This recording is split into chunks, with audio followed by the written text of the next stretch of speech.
Hi everyone, क्या हाल चाल। I hope आप सब अच्छे होंगे। एक छोटी सी खुशखबरी आप सबके लिए। इंस्टीट्यूट, जैसा कि आपको पता होगा कि इंस्टीट्यूट अभी नए कोर्स पे काम कर रहा है। 4 से 5 साल में नया कोर्स आता ही है हमेशा। लास्ट टाइम 2023 में आया था, अभी नए कोर्स के ऊपर तैयारी चल रही है। अच्छी बात, खुशखबरी क्या है? इंस्टीट्यूट ने हम सभी के लिए, फैकल्टी मेंबर्स, चार्टर्ड अकाउंटेंट्स इन practice, CA students, specially CA final students के लिए एक छोटा सा फीडबैक पेज बनाया है। इसका मैं लिंक आपको डिस्क्रिप्शन में शेयर कर दूंगा और पिन कमेंट में दे दूंगा। और ये हम सब लोग, मैं आप सब लोग इस फीडबैक को भर सकते हैं और हम अपना फीडबैक दे सकते हैं कि नया कोर्स कैसा होना चाहिए। नए कोर्स में 5 पार्ट्स हैं, जैसा कि आप देख रहे हो कि भाई एकेडमिक में क्या चेंजेस होने चाहिए, प्रैक्टिकल ट्रेनिंग में क्या चेंजेस होने चाहिए, एग्जामिनेशन में क्या चेंजेस होने चाहिए, आईटी सॉफ्ट स्किल्स और ओपन एंडेड रिफ्लेक्शंस में क्या चेंजेस होने चाहिए। तो एक काम करते, मैं आपके सामने अपने जो फीडबैक्स है वो मैं यहाँ पर सामने डाल देता हूँ। एक बार आपको भी समझ में आ जाएगा कि इंस्टीट्यूट ने यहाँ पर क्या क्या पूछा है। इसकी लास्ट डेट जो है वो 18 अगस्त है। मैं सभी से बोलूंगा कि जो ये वीडियो देख रहे हैं, जल्दी से जल्दी आप अपनी फीडबैक भी शेयर करना, क्योंकि देखो क्या होता है कि जब नई चीजें आ जाती है ना और उसके बाद हम बोलते हैं कि ऐसा होना चाहिए था, वैसा होना चाहिए था, तो फिर हमें लगता है कि उससे बेटर तो हम अपना फीडबैक सबसे पहले दे ही दें।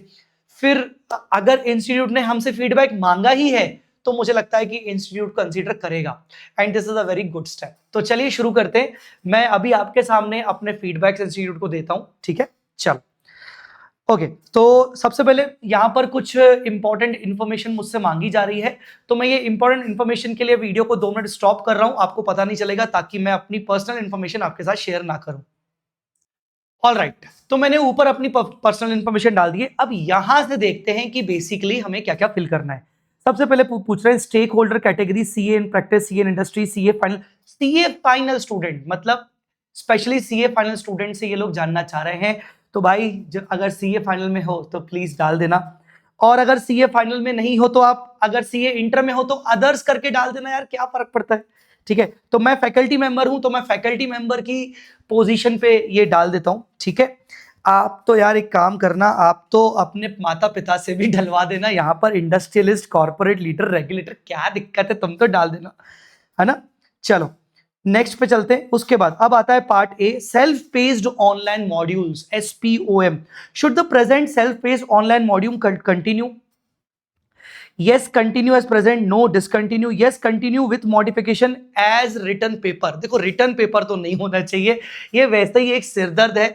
तो मैं बोलता हूं यार होना चाहिए, पर इन्होंने जो ये 4 सेट रखे ना, उसमें से यार ये जो सेट ए सेट बी है उसको तो वापस लेके आ जाना चाहिए हमारे डिस्क्रिप्टिव में। बाकी जो सेट सी और सेट डी है वो अगर कर भी रहे तो ठीक है। और अगर मुझे लगता है कि, मतलब देखो इसमें ओपिनियन बटे हुए होंगे, क्योंकि मैंने कभी एसपीएम दिया नहीं है, किसी पॉइंट ऑफ टाइम पे लगता है यार ये फालतू चीजें, कोई मतलब नहीं है। और अगर होना चाहिए ना तो सच में यार सेल्फ पेस मॉड्यूल फिर थोड़ा बहुत ना एआई रिलेटेड होना चाहिए, एआई की नॉलेज आपको देखे जाए। तो yes with continue with modification बोलूंगा, जहां पर वो 4 सेट के बजाय 2 सेट कर ले, बस उतना काफी है, 4 सेट का टेंशन नहीं होना चाहिए। चलिए, which new and emerging subject should be introduce in the CA curriculum? If so then whether it should be SPOM core paper. SPOM में होना चाहिए कि कोर पेपर में होना चाहिए? तो भाई साहब सीधी सीधी बात है, कोर और एसपीएम। कॉर्पोरेट लॉ तो कोर होना चाहिए, कॉस्ट अकाउंटिंग कोर वापस होना चाहिए।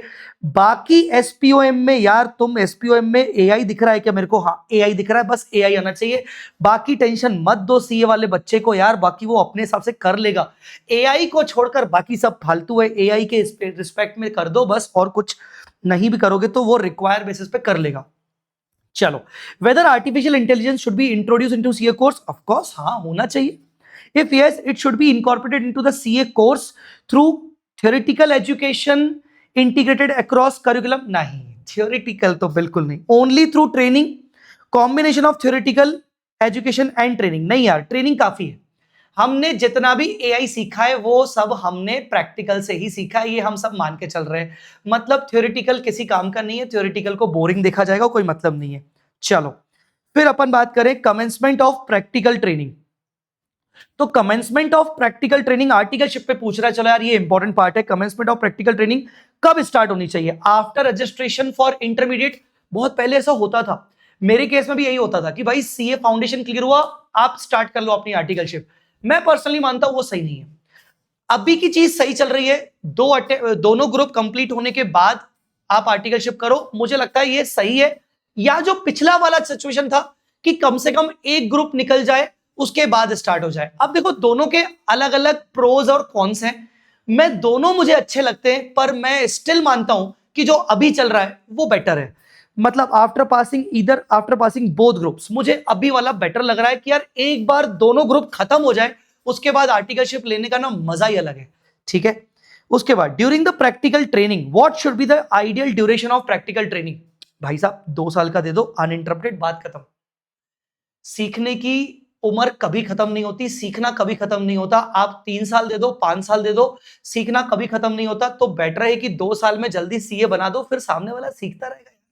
ठीक है, तो 2 इयर्स अनइंटरप्टेड होना चाहिए। हालांकि मुझे 2.5 इयर्स अनइंटरप्टेड भी सही लग रहा है, पर 2 इयर्स ठीक है, जल्दी सीए बनाओ यार।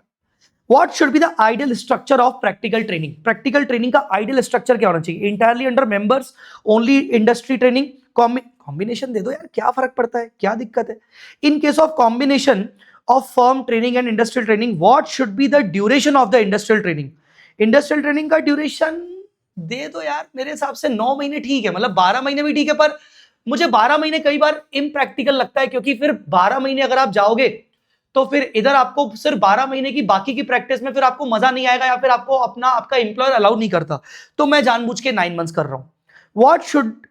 When should industrial training commence? During first year, during last year, any point कर दो यार, सीए स्टूडेंट के ऊपर डालो, बेचारे के ऊपर, आप उसको छोड़ दो उसके हिसाब से। What should be the ideal period for secondment of article training? Secondment मतलब वो चेंज कब कर सकता है ना। व्यू डिटेल पे जाए, क्या बोल, an article assistant may be second by the principal to provide wider exposure and training opportunities for the period of 4 months to 1 year। अच्छा अच्छा अच्छा, ओके, वाइडर एक्सपोजर और वगैरह। When should be the what should be the ideal period? Flexible रखो यार, flexible, 6 months और more, flexible. When should transfer of articleship be permitted? Transfer कब permit होना चाहिए? उसको कभी भी परमिट होना चाहिए यार, ऐसा थोड़ी होता है मतलब बस फर्स्ट 6 मंथ में परमिट कर दो। रेस्ट्रिक्शन मत लगाओ, उसको फ्री छोड़ो बेचारे को, क्योंकि उस चक्कर में बहुत सारे बेचारे जेन्युइन स्टूडेंट्स का आर्टिकलशिप फिर खराब हो जाता है। तो विद इन 2 इयर्स कभी भी कोई दिक्कत नहीं, 2 साल की आर्टिकलशिप करनी है तो विद इन 2 इयर्स कभी भी। Quality of practical training, which reform should would most effectively improve the practical training? Mandatory functional rotation, हाँ। मैंडेटरी टेक्नोलॉजिकल फोकस, हाँ। पीरियोडिक आईसीआई असेसमेंट, ठीक है। स्ट्रॉन्ग मॉनिटरिंग, सब कर दो यार, सब कर दो। Flexible work arrangement, very good, इसमें क्या दिक्कत है, सब कर दो, सारी क्वालिटी होनी चाहिए।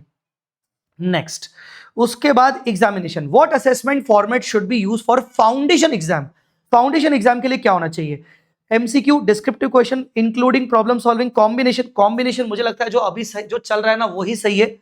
पूरी तरीके से एमसीक्यू बहुत खराब हो जाएगा, फालतू की चीजें, फालतू के बच्चे भी आ जाएंगे सीए के अंदर। डिस्क्रिप्टिव क्वेश्चन रखोगे तो ये बहुत ज्यादा कॉम्पिटिटिव हो जाएगा, बहुत कम बच्चे हो जाएंगे, तो ये भी सही नहीं है। मतलब मुझे लगता है कॉम्बिनेशन सही है, जो अभी चल रहा है वो सही है। What should be the proportion of MCQ at the intermediate and final exam? मुझे लग रहा है जो अभी चल रहा है वो परफेक्ट है, उसमें चेंजेस नहीं करने चाहिए। How frequently should the foundation exam be conducted? यार मेरे हिसाब से thrice force online at a time. मतलब इन्होंने 2 का तो रखा ही नहीं, जो मेरे हिसाब से था वो तो था ही नहीं। 3 thrice a year, 4 times a year, online at any time नहीं, ऑनलाइन एट एनी टाइम तो नहीं। एक ना, एक सीए की जान जो बचपन से हम सुनते आ रहे हैं कि भाई टफ है, 6 महीने में एक बार होता है, वैसा वाला फील देने के लिए यहां मेरा वाला ऑप्शन दिख नहीं रहा, तो मैं थ्राइस ही बोलूंगा। 3 बार से ज्यादा पेपर नहीं होने चाहिए। Eligibility for final exam, final examination की eligibility, what should, when should a student become eligible to appear for the final examination? अब देखो इन्होंने बहुत बढ़िया किया है कि अगर 2 साल की आर्टिकलशिप होती है तो क्या, 2.5 साल की होती है तो क्या, 3 साल की होती है तो क्या। तो during the last 6 months of articleship एक बच्चा फाइनल के लिए एलिजिबल कब होगा? तो 2 साल के केस में तो ऑफकोर्स यार after completion of after articleship plus 4 months, मेरे हिसाब से प्लस 4 months सही है। और अगर 2.5 साल की होती है तो आफ्टर कंप्लीशन ऑफ आर्टिकलशिप, और अगर 3 साल की होती है ड्यूरिंग द लास्ट 6 months, ये बढ़िया है, सही है यार, ठीक है। उसके बाद open book, close books, mixed at the final exam. Open book, close book, completely open book बिल्कुल नहीं, कंप्लीटली क्लोज बुक जो पहले चलता था सही है, restricted open book with standards, laws, bare act only, allowed for reference whenever applicable। Check कौन करेगा? आप जो इतने थैले भर के जाते हो तो ये अलाउड कर तो दोगे, पर वहां के सेंटर्स को पता कैसे चलेगा कि आप बेयर एक्ट लेके आए हो कि आप नॉर्मल फैकल्टी बुक लेके आए हो? वैसे तो ये अच्छा ऑप्शन है। Hybrid mode, open book for case study based papers and, मैं स्टिल कंप्लीटली क्लोज बुक के फेवर में रहूंगा। हालांकि मुझे रेस्ट्रिक्टेड ओपन बुक भी ठीक लग रहा है, पर मैं स्टिल कंप्लीटली क्लोज बुक के फेवर में ही रहूंगा, क्योंकि अभी इंडिया उस ओपन बुक के लिए रेडी नहीं हुआ है, मुझे ऐसा लगता है। Validity period of exemptions, when should be validity period, what should be the validity period of exemption? 3 continuous attempts as per the existing, 4 continuous attempts और permanent। existing ठीक है यार, ठीक है। चलो क्या हो गया? Select option for every row. Every row मैंने क्या कर दिया यार, हर रो का ऑप्शन सिलेक्ट करना है। तो 3 साल में ये लो, अरे अरे रुक जाओ यार, मैं इसको पहले स्टॉप कर देता हूं वीडियो को। चलो मैंने यहां पर 2 बार लगा दिया कि 2 साल में आपका या तो 4 महीने बाद या तो 6 महीने बाद कर सकते हो, पता नहीं इन्होंने क्या किया ये, ठीक है। उसके बाद मैंने कंप्लीटली क्लोज लगा दिया, कंटिन्यूअस, ये सही है, बढ़िया है। अब अपन चलते हैं पार्ट डी पे, आईटी और सॉफ्ट स्किल, फालतू वाली चीज। When should the basic IT program B conduct completed? When should the basic completed? Before articleship, within first 6 months of articleship, during the first year of articleship, during the first year कर दो यार। Advance information technology and soft skill, ठीक है, during the final year of article, before, नहीं during the final year, क्योंकि before final exam में तो उसको डिस्टर्ब मत करो यार। चलो, how should advance ITT MCS program be delivered? Residential करो यार, अच्छी बात है रेसिडेंशियल। मैंने कभी जिंदगी में रेसिडेंशियल नहीं की, मेरे को आज भी फील होता है रेसिडेंशियल करना चाहिए था। If residential program then prefer duration 2 week, नहीं ठीक है भाई, इतना ज्यादा नहीं, 2 हफ्ते काफी है। Which competencies should be mandatorily covered under the MCS? MCS के अंडर कम्युनिकेशन प्रेजेंट, हाँ, लीडरशिप, हाँ, प्रोफेशनल, हाँ, इंडस्ट्री, हाँ, सब ठीक है। Which technology competencies should form an integral part of CA करेंगे? आर्टिफिशियल इंटेलिजेंस, बात खत्म, सिंपल सी बात है। नेक्स्ट, उसके बाद open ended reflections, what are the top 3 areas of CA course curriculum that should be स्ट्रेंथन्ड?